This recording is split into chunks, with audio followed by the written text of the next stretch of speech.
श्री स्वामी समर्थ. तर हे गुलाबाचं फुल आमच्या घरासमोर आहे.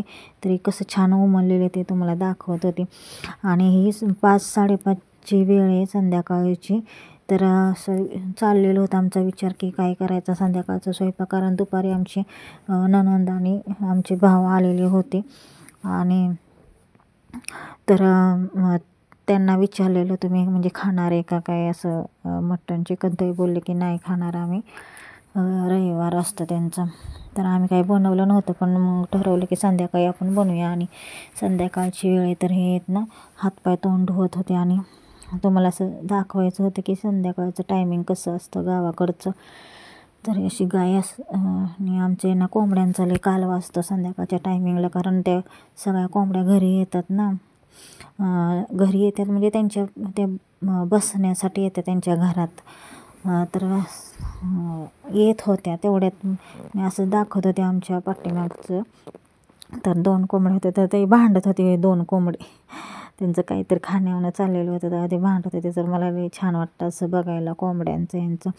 आणि तिथं परत इकडं आली ह्या घरासमोर, तर इथं पण 2 एक म्हणजे कोंबडा आणि कोंबडी होती. तर असं छान वाटतं ना सकाळचं गावाला. सकाळचं नव्हतं हे, संध्याकाळचं टायमिंग होतं, सॉरी. तर असं कोंबड्या होत्या, असं मला छान वाटतं असं बघायला त्यांना. असं कशा घाबरतात किंवा कशा पळून जातात काय ते. तर संध्याकाळचं टायमिंग होतं आणि वडील काहीतरी घेऊन आलते मला वाटते.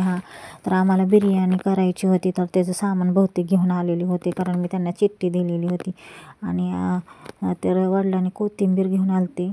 तर गावाकडची कोथिंबीर एवढी मस्त होती ना, हिरवी हिरवीगार चकचक करत होती. तर मस्त असं वास पण येत होता. नंतर मी बिर्याणी तयार करायला घेतलेली होती. तर हे बिर्याणीचे तांदूळ वडिलांनी वेगळेच आणलेले होते. नंतर मग त्यांना बोलले की लांबाडा तांदूळ आणा. मग नंतर मी तो शिजवून घेतला तेलामध्ये. तर नंतर मी म्हटलं भात शिजत तोपर्यंत चहा पिते, संध्याकाळचा टायमिंग होता.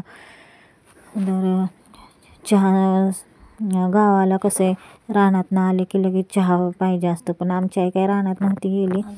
तर असं सामान काढलेलं होतं, कोथिंबीर, परत हे लसूण आहे ना तो गावरान लसूण आहे जो ओरिजिनल लसूण असतो, आणि कांदा टोमॅटो घेतलेले होते चिरायला. मी चहा पित होती आणि आई तेवढ्यात आली हळदी कुंकू लावायला. संध्याकाळचा दिवा लागलेला होता ना, तर हळदी कुंकू लावायला आली. तर नंतर मग रेसिपी म्हणलं दाखवावी म्हणून मी लसूण अद्रक हे सगळं कोथिंबीर बारीक केली. आणि सगळा मसाला तुम्हाला दिसते, धने पावडर आहे, चिकन मसाला पण आहे, परत मिरची पावडर आहे, बिर्याणी मसाला पण घेतला. हे मटण मसाला पण मी टाकला त्याच्यामध्ये. आणि सगळं बिर्याणी मसाला दाखवलंच नाही. तर हे सगळे मी मसाले, धने पावडर, लाल तिखट आणि आमचा घरचा मसाला, बाकीचं मी सगळं तुम्हाला दाखवते. आणि चिकन धुवून घेतलं, त्याच्यामध्ये हळद आणि मीठ टाकलं. आणि त्याच्यानंतर जो मसाला मी काढलेला होता एका डिशीमध्ये तो मी टाकला. त्याच्यानंतर हळद मीठ म्हणजे लावून झाल्यानंतर हा सगळा मसाला एका डिशीत काढून घेतला. तर सगळा मसाला टाकला. आणि मग अशी मी तुम्हाला ते वाटण दाखवलं, ते वाटण पण मी थोडंसं पाणी ओतलं, कारण ते बारीक होत नव्हतं ना, म्हणून पाणी ओतून बारीक करून घेतलेला. हे गावचं चिकन मसाला आहे, गावाला जशी पद्धत आहे त्याप्रमाणे मी बनवलेला. आणि त्याच्यामध्ये दही थोडंसं टाकलेलं. तर हे गावाला जसं बनवतात ना तसंच मी बनवलेलं, साधं सिंपल आपलं जसं आहे तसं, म्हणजे सामानात तेवढ्या.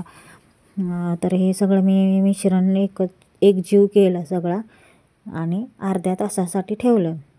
मग नंतर मी कांदा आणि टोमॅटो भाजून घेत होती.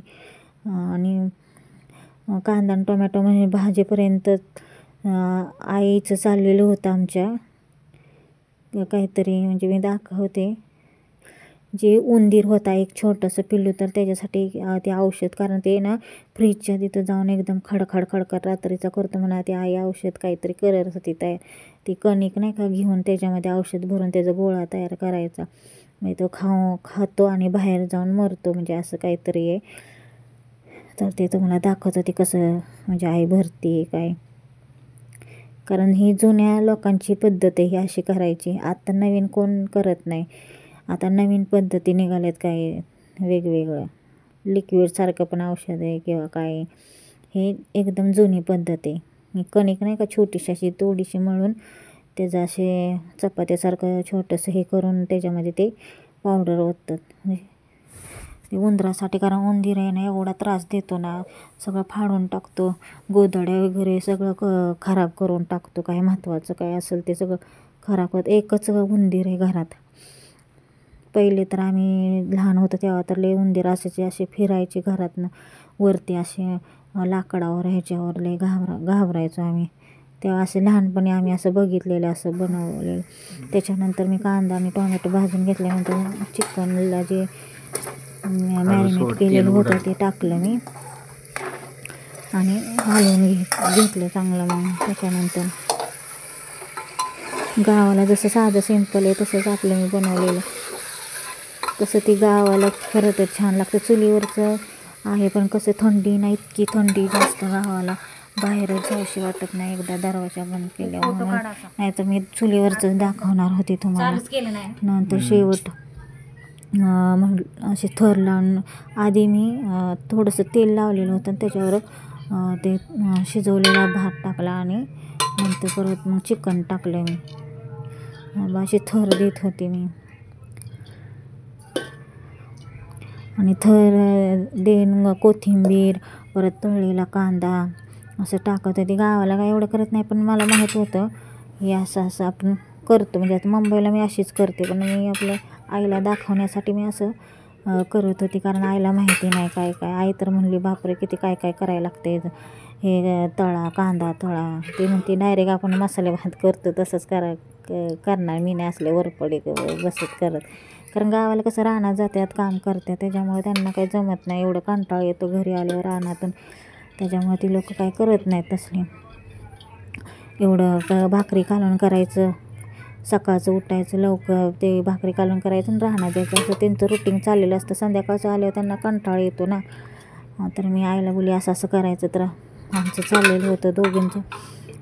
तर व्हिडिओ आवडला असला तर लाईक करा, कमेंट करा आणि सबस्क्राईब करायला तर विसरूच नका. आणि हे गावाकडचं चिकन तुम्हाला आवडलं असलं तर तुम्ही पण असंच करा माझ्यासारखं जसं मी बनवलं आहे तसं.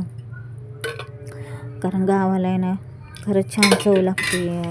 कसलं पण असू द्या, भाजी कालवण असू द्या, पण गावाला चवच लागते. आणि ते जिरतं म्हणजे जिरतंच. आपल्या मुंबई तसं एवढं जिरत नाही आणि गावाला कसलं जरी केलं तरी ते जिरत असते, त्रास होत नाही. तर आम्ही हे मी सगळं म्हणजे करत होते. अजून मला एक ते तुम्हाला सांगायचं की हा आहे ना आपण जे चपाती किंवा भाकरीचा तवा असतो ना तो मंद गॅसवर ठेवून हे पातेलं ठेवायचं. त्याचा मी काय व्हिडिओ दाखवलाच नाही तुम्हाला, म्हणजे त्याच्यामध्ये नाही आहे. तर मंद गॅसवर तवा ठेवायचा आणि त्याच्यावर पातेलं ठेवायचं आणि त्याच्यावरती म्हणजे झाकण ठेवून झाड काहीतरी ठेवायचं, म्हणजे त्याच्यामधली वाफ आहे ना निघून जात नाही. तर व्हिडिओ आवडला असला तर लाईक करा.